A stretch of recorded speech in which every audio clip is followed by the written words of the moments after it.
Hi friends, so this is Dr. Ashish Shah for Samanvay Briefings. Today we are going to talk about one of the most ambitious industrial mission that India has ever launched, the semiconductor mission. This is a story about a country that has powered the world's technology for decades with its software talent, now stepping up to make the actual chip that run those technologies. With a budget of rupees 76,000 crores, 13 approved projects, and a target market of US dollar 100 billion by 2030, India's chip revolution has officially begun. So let's see. The first question that arises is, why do semiconductor matter so much, and is it important to invest so heavily in the semiconductor industry? Simply put, chips power everything. Your smartphone, your laptop, your TV, all chips. Even strategic areas like defense, space, and whatever you can think of, automobiles, they all have a chip inside them which allows them to run and perform. So the entire AI revolution, every chat GPT query, every data center runs on some or other specialized silicon chip. Therefore, semiconductor is the backbone on which the whole technology runs and has a very important place in today's technical world. Therefore, to rely on these chips on some other country is very disastrous, to say the least. So the answer is better late than never. Now let us also see that India's chip dependency has been growing over the years. India imports approximately $50 billion worth of chips every year. Until 2023, India had 100% of chip import dependency, and we had none manufacturing unit ourselves, and yet we were touted as the world's second largest electronics market. Now that was really, to say the least, a very embarrassing situation with zero chip fabrication plants. The domestic chip demand is projected to hit further $110 billion by 2030. So, if still India, can India, the question that we have to ask is, can India remain dependent with such high projection of domestic consumption on any third country? The answer is clearly no, and therefore the semiconductor mission is an important mission to remove this dependency. So let's talk more about this semiconductor mission, or what is also called as ISM. In December 2021, the Government of India launched the India Semiconductor Mission, or ISM, with MITI as the nodal primary agency and with a budget of rupees 76,000 crore. The mission has four pillars. The first pillar was semiconductor fabs, 50% government fiscal support for chip fabrication plants housed on 28 nanometer and above technology for applications in automotive industry, industrial and consumer electronics. Second pillar was OSAT and ATMP units. Now, ATMP means assembly, packaging and test facilities that are faster to build and generate immediate jobs and revenues. The third pillar was display to manufacture display fabs, reducing our dependencies on important screens and panels, because this is one of the most what you say in terms of numbers where you have to import screens and panels, because every application needs screens and panels. And the fourth was the design ecosystem, where India definitely has an edge over others, and many of the Indian design engineers are sitting in Silicon Valley and many other European countries and doing what they should have been doing here in our own country. And thus starts the story of India's ISM journey. The Tata Dholera Fab, which is leading this mission, is located in the Dholera Special Investment Region in Gujarat, and which is very near to Ahmedabad. This is India's first commercial silicon wafer fabrication plant. The total investment is rupees 91,526 crore. At full ramp, it will process 50,000 wafers per month and create over 20,000 direct and indirect jobs. The technology nodes range from 28 nanometer to 110 nanometer, and that is by design.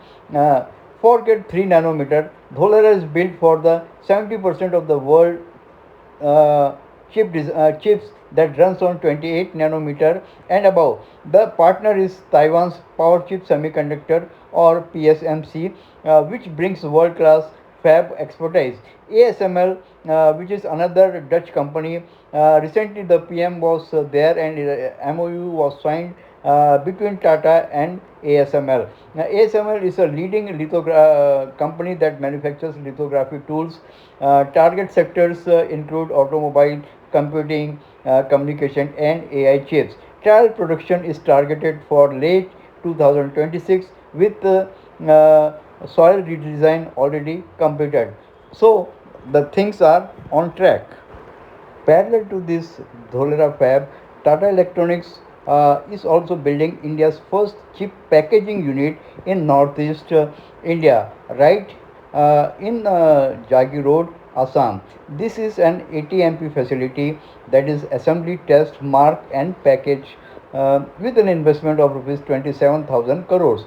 Ground was broken on August 3rd, 2024, and phase 1 with an targeting chip assembly and test is slated for mid 2025.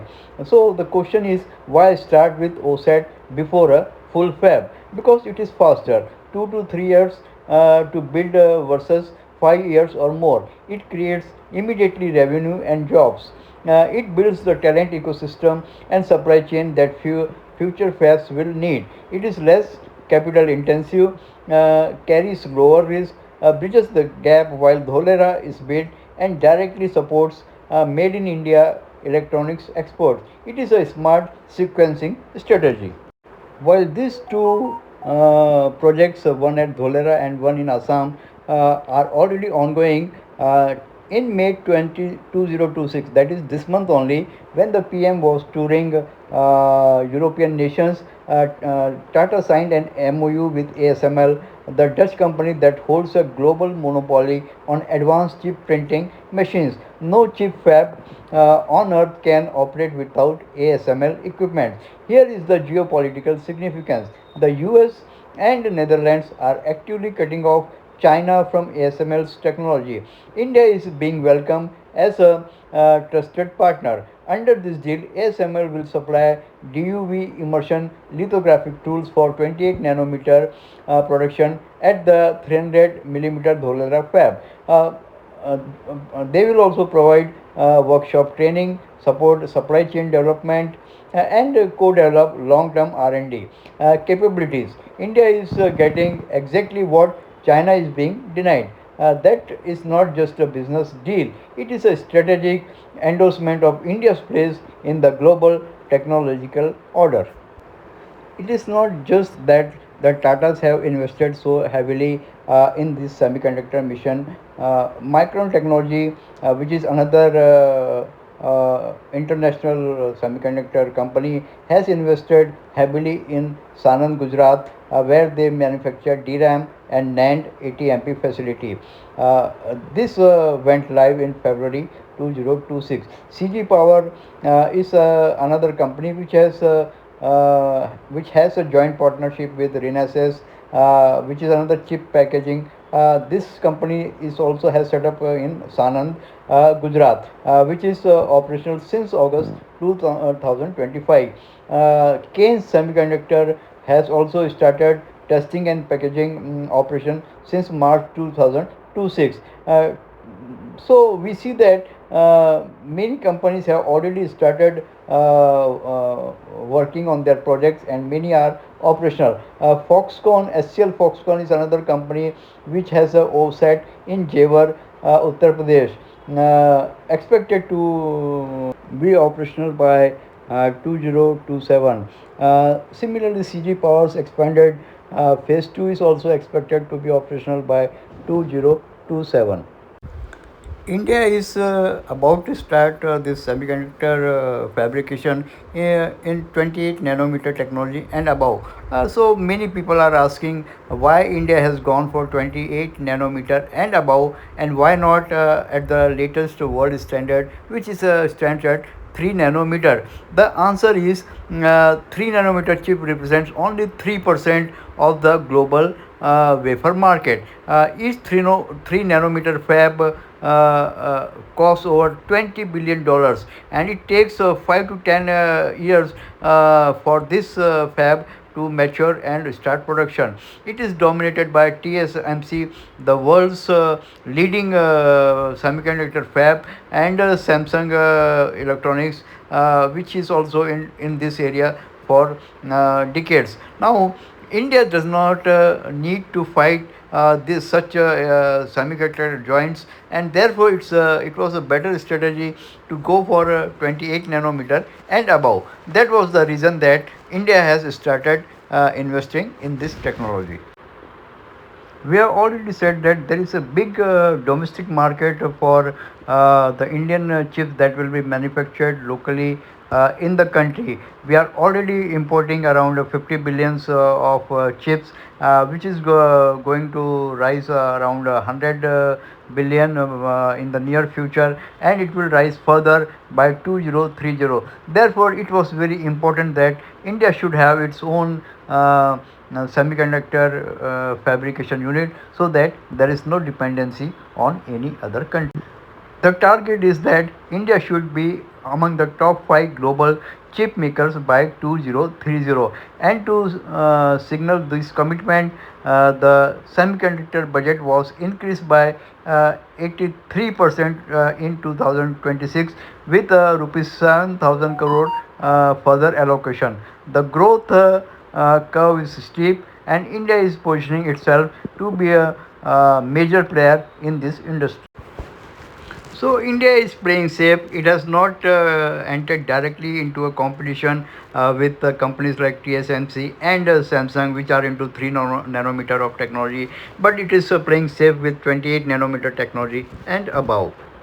To see it from another angle, Taiwan's TSMC dominates roughly 60% of advanced logic with 3 nanometer to 7 nanometer EUV technology. India's relationship here is as a partner via PSMC. South Korea with Samsung and SK Hynix leads in memory and logic. Competition space for India. The USA with fab units like Intel and the Chips Act, $52 billion, focuses on advanced nodes, again where India is not having a direct competition with any leading semiconductor manufacturing unit like TSMC or Intel or Samsung or Hynix. So this is mainly for our domestic consumption, plus whatever remains is for exports. That doesn't mean that India will not face challenges and risk ahead. Because the mission is not without serious challenges. Talent shortage, for example, is rated high. India lacks trained semiconductor engineers, especially in the fabrication side. Fab ready talent takes 5 to 7 years to develop, and when the ASML partnership includes training, the gap remains large. Similarly, supply chain depth is also a very high risk. Chemicals, especially gases, precision materials, India imports most of these items. Building an upstream supply chain takes a decade. So therefore, these challenges like infrastructure, manpower, supply chain management are going to remain there. But the country is doing well to safeguard its interest, and soon we'll be seeing the result of all these efforts. Thank you for watching.